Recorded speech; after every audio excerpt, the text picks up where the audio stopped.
बिहार का एक गांव है, पूरे गांव पर वक्फ बोर्ड ने दावा ठोक दिया। ठीक बात है। एक साउथ का केस, साउथ का वो दोनों केस हमारे मुझे मालूम है, बहुत मरतबा में तो उसका आप जवाब दे चुका 1500 साल पुराना मस्जिद और उसे वक्फ बोर्ड कह दे कि मंदिर जो है, मैं उसी को कह रहा हूँ। मेरा कहना यह है कि ये आधा परोसा जा रहा है लोगों को। और आपको वो दावा ठीक लगता है? आपको वो दावा ठीक लगता है बिहार के गांव का? एक बात वही तो मैं कह रहा हूँ, दावा कोई भी करे, दावे को सिद्ध करने का जो प्रोसेस है, उस प्रोसेस में वो अगर झूठा दावा है वो कभी भी सिद्ध नहीं कर। लेकिन इसमें जिम्मेदारी तो जिस शख्स की जमीन है उसकी ज्यादा बन जाती है ना। वक्फ बोर्ड को कहाँ सिद्ध करना होता है? ना अगर मान लीजिए कल को वक्फ बोर्ड कह दे कि मेरी, ऐसा नहीं है, ये भी गलत ख्याल है।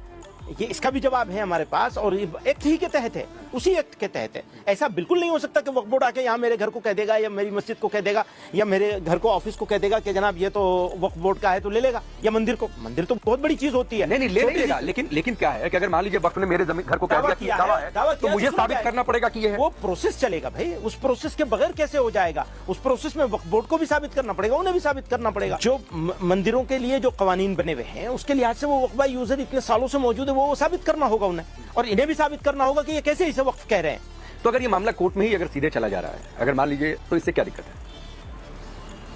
क्योंकि दूसरी ओर से ये बात बार बार कही जा रही है कि ऐसी ट्रिब्यूनल तो कहीं और व्यवस्था है नहीं, किसी और दूसरे धर्म में ऐसे ट्रिब्यूनल। वो ट्रिब्यूनल भी तो आप, यही तो मैं आपको समझाने की कोशिश कर रहा हूं कि वो डिस्ट्रिक्ट जज होता है किसी डिस्ट्रिक्ट का। तमिलनाडु का वो जिस गांव की आप बात बता रहे हैं, वहां के जिले का कौन सा डिस्ट्रिक्ट होगा, उस डिस्ट्रिक्ट का जज, डिस्ट्रिक्ट जज कौन होगा? वही होगा वक्फ ट्रिब्यूनल। मैं इसलिए ये बात बार बार आपसे पूछ रहा हूँ। के अब तो सच बोल दे भोसड़ी। अब ये लोग समझाते हैं कि वक्फ ट्रिब्यूनल का मतलब ये है कि मौलाना महमूद मदनी के पास आ जाएगा, या वक्फ बोर्ड के पास। एक तो मौलाना महमूद मदनी के पास तो वक्फ बोर्ड भी नहीं है। आपने वक्फ बोर्डों को पॉलिटिकल चमचों के हवाले कर रखा है, और वो जमीनें बेच रहे हैं, बेचते चले आए। उन्हीं सबको रोकने के लिए ये कानून बनाया गया है, और ये बहुत पुराना नहीं है। काफी कुछ रुका है, काफी कुछ प्रोटेक्शन हो रहा है। हालांकि जितना होना चाहिए उतना फिर भी नहीं हो रहा है। क्यों? आपने गलत लोगों को बिठा रखा है, वो गलत तरीके से चयन करते हैं। महिलाओं की एंट्री का मसला है, महिलाओं की एंट्री का मसला होना चाहिए, महिलाओं की एंट्री होनी चाहिए, वो एक प्रोसेस होना चाहिए। हम तो यही कहते हैं, आप एक्ट बनाइए एसजीपीसी की तरह से, उसका चयन करने का, उसका इलेक्ट करने का सिस्टम बनाइए, बजाय इसके कि केजरीवाल साहब और अखिलेश साहब और योगी साहब और नीतीश साहब अपनी पसंद के लोगों को ले आए। क्या मतलब है इसका? बड़ी संख्या में मुसलमान इससे पीड़ित हैं। जयपुर में एक खानदान है, नग्गा मियां मस्जिद, शायद आप जानते होंगे। वहां से मुस्लिम परिवार को ही हटा दिया, वो 200 साल से रह रहे हैं, उनको वहां के हजरत साहब ने दिया हुआ था। इसी तरीके से कई सारे ऐसे उदाहरण कई जगहों से हमने रिपोर्ट कराएंगे जहां पर मुसलमान पीड़ित हैं। ये मुसलमान कैसे पीड़ित होगा? हटा दिया उनके परिवार को। जयपुर की रिपोर्ट है सर। वो गलत कर रहे होंगे तो हटाया गया होगा। और ये भी 200 साल से रह रहे हैं वहां पर। 200 साल से रह रहे हैं, लेकिन वक्फ की जमीन पे क्यों रह रहे हैं? क्यों रहेंगे वक्फ की जमीन पे? वो तो उसी काम के लिए होनी चाहिए, वो गरीबों के लिए, किसी एक परिवार के लिए नहीं है। तो वक्फ की जमीन पर दुकानें बन जाती हैं, वो ठीक है। हाँ, दुकान बने और उसका किराया आए, उसको मार्केट रेट पे किराया पे चलाया जाए, और उससे गरीब लोगों की मदद हो। यही तो मैं कह रहा हूँ कि पूरी तरह अभी भी यूज नहीं हो रहा है। इसको और अच्छा किया जाना चाहिए, बजाय इसके और खराब कर। मतलब आप ये मानने को तैयार नहीं है कि मुसलमान पीड़ित हैं वक्फ बोर्ड की? आप ये बात आप कह करके मुझे भी उसी जगह खड़ा कर रहे हैं जहां और दूसरे 4-5 नाम आपने लिए। आप ये मत कहिए। मैं ये कहना चाहता हूं, जो रीजनेबल चीज हो वो जरूर आनी चाहिए, लेकिन ये कानून अनरीजनेबल तरीके से और गलत बुनियादों पे लाया जा रहा है। पहले वो बुनियादों को ठीक कीजिए। ठीक है, मैं एक सवाल और कह रहा हूं, क्योंकि एक मौलाना की बार बार चर्चा होती है, मैं पूछ ही लेता हूं। कई सारे का मैंने नाम ले लिया।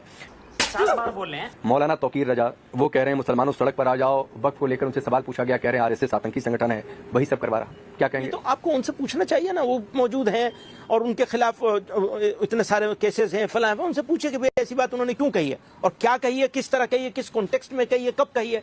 ये सब चीजें सामने आनी चाहिए। आरएसएस के बारे में आपकी राय तौकीर रजा से मैच करती है या अलग? देखिए, बहुत सारे डिफरेंसेस हैं हमारे आरएसएस के साथ, बहुत सारे डिफरेंसेस हैं, लेकिन मैं किसी की जबान, किसी के अल्फाज आप मेरे मुंह में क्यों डाल रहे हैं? मतलब आतंकी संगठन कहना गलत है? नहीं, आप मेरे मुंह में क्यों डालना चाहते हैं उनकी बात? नहीं, मैं तो उस पर राय पूछ रहा हूं, या तो बता दीजिए सही है। मेरी बात तो ये कि बहुत सारी असहमतियां हैं, और बहुत सारी चीजों में सहमति भी मिल सकती है, ढूंढे जाएंगे, लेकिन हम लोग असहमतियां ढूंढते हैं, सहमति नहीं ढूंढते। एक और साहब हैं जो आजकल देश से बाहर हैं, जाकिर नाइक। उनके कई सारे वीडियो हर दूसरे दिन अपने सोशल मीडिया पर डाल रहे हैं वक्फ के नाम पर कि वजूद का मसला है, मुसलमानों जाग जाओ, जैसे पूरे मुसलमानों को जगाने का ठेका उन्होंने ले रखा है। आप लोग इसके काबिल नहीं है। वो तो हर आदमी के अपने अपने तरीके होते हैं, अपनी मर्जी होती है, किसी के बारे में क्या तबसरा। नहीं तो जाकिर नाइक को भड़काऊ मानते हैं? हम किसी के बारे में क्यों तबसरा करेंगे? एक इंडिविजुअल के बारे में आप मुझसे क्यों? नहीं सर, वो पूरे मुसलमान कौम को लेकर वो बोल रहे हैं कि बोलने को तो कोई भी बोल सकता है ना। सारे हिंदुओं को लेकर कितने सारे लोग बोलते हैं, सारी बातें बोलते ही है ना। तो फिर नहीं सर, उसको तो उसको उधर से लेके भी क्या बोलते हैं ना, करें? उधर से भी नारे लगते हैं, दोनों ओर से लगते हैं। मैं दोनों और के बारे में मैं क्या कहूँ? आप अभी जाकिर नाइक साहब के बारे में कह रहे हैं, मैं और दूसरों के बारे में। जाकिर नाइक भड़काऊ है कि नहीं? देश के लिए खतरनाक है? मेरा यही तो कहना है कि आप इंडिविजुअल के बारे में क्यों पूछ रहे हैं? इश्यूज के बारे में पूछिए मुझसे। अच्छा, आपने एक कानून बनाने की मांग रखी है, इस्लामोफोबिया, आप कह रहे हैं कि इस पर एक कानून बन जाना चाहिए, तो आप ये टर्म ही क्यों लेकर आ रहे हैं? आपको लगता है कि इस देश में इस्लामोफोबिया जैसी चीज है? मैं ये कह रहा हूं कि हेट क्राइम, हेट स्पीचेस, इसके खिलाफ कानून आना चाहिए। इसमें क्या बुराई है? मैं हेट के बारे में बात कर रहा हूं। नहीं, हेट के बारे में आप बात करें, ठीक है, बस। लेकिन आप कहें कि इस्लामोफोबिया पर कानून आना चाहिए। भाई मैं तो हेट क्राइम के बारे में बात कर रहा हूं। जो भी बात इस्लामोफोबिया पर नहीं आना चाहिए। भाई इस्लामोफोबिया भी इसमें आज की तारीख में सबसे ज्यादा इंसिडेंट, सबसे ज्यादा इश्यूज इस्लामोफोबिक है। आपको लगता है कि देश में, हिंदुस्तान में इस्लामोफोबिया है? इस्लामोफोबिक कुछ एक बहुत बड़ा षड्यंत्र करके अलग अलग तरीकों से इस देश की जनता को इस्लामोफोबिक बनाने की कोशिश की जा रही है और लगातार इंसिडेंट्स हो रहे नहीं हैं। सर, इस्लामोफोबिया है और इस्लामोफोबिक बनाने की कोशिश की जाए। दोस्तों नमस्कार, वीडियो पसंद आया हो तो लाइक और शेयर करें। ऐसी न्यूज़ देखने के लिए हमारे YouTube चैनल को सब्सक्राइब